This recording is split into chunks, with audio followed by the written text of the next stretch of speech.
and not arrest our way out of this crisis. LMDC sharing its latest efforts and harm reduction measures to prevent fatal overdoses in and outside of its jail. The biggest move is the addition of a Narcan vending machine filled with free naloxone. It's available to those on their way out of the facility in the jail's exit lobby. Staff saying it's already saved lives. The vending machine was made possible by the University of Kentucky's Healing Communities study, which supplied the first 300 units of Narcan. During a soft launch of the program, 67 units were distributed.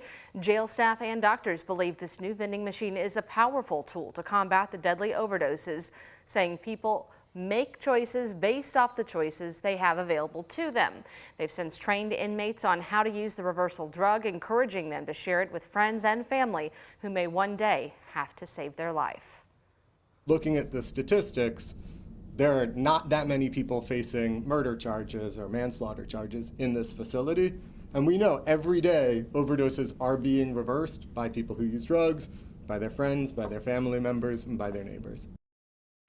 And later, the Louisville Metro Department of Public Health and Wellness will likely add other harm reduction tools like wound care kits, fentanyl test strips, and safer sex supplies to that same vending machine.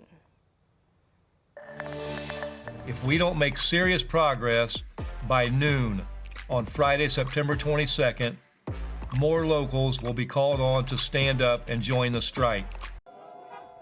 The UAW president making his next move pretty clear to the big three automakers, saying more workers will head to the picket lines this weekend unless serious progress is made toward a fair agreement. Friday will mark more than a week since at least 13,000 workers walked off the job demanding better pay and benefits across the country, from GM plants in Missouri, a Ford plant in Michigan, and a Stellantis-owned Chrysler plant in Ohio. Right now, the two plants in Louisville are not on strike, but that could change at any moment. And taking a look right now, we do want to alert you to some traffic issues on 64. 64 shut down in both directions right now between Hurstburn and Blankenbaker Parkway. You can see through our live Trimark camera that there is a crash with a number of police, EMS, and fire blocking the interstate there. 64 between Hurstburn and Blankenbaker, and no one is moving at the moment. So definitely take 71 or 65 as your alternate route at this time. No details on what kind of injuries or seriousness of this crash as far as how we're seeing things right now. We just wanted to let you know, and we'll keep you updated throughout the hour when things change. Well, right now, police in Elizabethtown are turning to you for help finding the person who stole a car with a baby inside. It happened Sunday night at a home on Michelle Avenue, just off 31 West. Now, within an hour, police told us the patrol officer located the car shown there on your screen. And fortunately, the 7-month-old child was inside unharmed, but police say the suspect had fled. Just again, by the grace of God, the child was located unharmed. I mean, a car is replaceable, but a 7-month-old baby certainly is not. So we're grateful that it turned out like it did. If you have information, you can leave anonymous tips with the Hardin County Crime Stoppers. Take a look at that number there on your screen. That's 270-765-4125, and if your information leads to a suspect, you could receive a reward up to $1,000. Louisville Metro Police are asking for help finding someone they say is connected to a deadly shooting from May. Take a look at these photos. This is Maurice Byers. He's 32 years old and now wanted for murder and robbery. Police believe he fatally shot a woman in May at the CVS on East Broadway. Officials say he could be in Louisville or southern Indiana. And if you see him, you are encouraged to call 911 or the anonymous tip line at 574-LMPD. And then take a look at this man. LMPD said he's likely connected to an incident in South Louisville back on August 11th on South 4th Street. Police did not say what that incident was, but on that day and on that location, a man was shot several times. He was taken to the hospital where he survived. If you recognize this man in the photos, again, 574-LMPD. Metro Police did make an arrest in a deadly shooting in the St. Denis neighborhood. It happened Monday around 4:30 p.m. That's when police say they got a call from someone yelling for help. That call was tracked to Broadleaf Drive near Cane Run Road, where officers found a person dead inside an apartment. Police said a person of interest was arrested at that home, though the name has not been released. And according to police, the Broadleaf shooting is Louisville's 114th homicide this year. That's closing in on the 118 we saw this time last year. City leaders addressed those very concerns last night. I think that anytime one person is killed in our neighborhood, it's one person too many. Response. How do you apply a tourniquet? A League of Women Voters panel discussed ways the community can work together to reduce gun violence. The main themes were collaboration, communication, and legislation. This led advocates to speak out about restoring voting rights for those who've committed crimes. We think that once somebody has completed their sentence and paid their dues, they should automatically have those rights restored.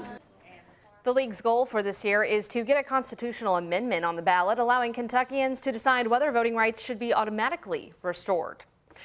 Indiana's Attorney General Todd Rokita is facing misconduct charges stemming from his fight with an Indiana doctor. It all centers around the case of a 10-year-old girl who came to Indiana from Ohio to have an abortion after she was raped. Rokita sued Indiana University Health, saying the girl's doctor violated privacy protocols when speaking about the case at an abortion rally. Well, now the disciplinary commission says Rokita himself broke confidentiality protocols during that interview with Fox News in July. We're gathering the information, we're gathering the evidence as we speak, and we're going to fight this to the end, including looking at her licensure.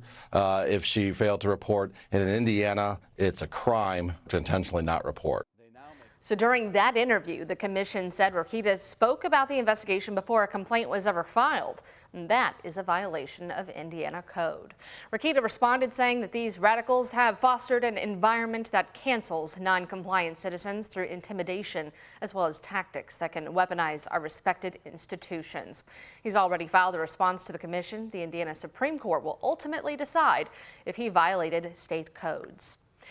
Today, a major elections case heads to the Kentucky Supreme Court. The justices will hear oral arguments challenging the state's new voting maps as unconstitutional. So Kentucky Democrats sued after the legislature passed these maps claiming gerrymandering or drawing the boundaries to favor one party or class.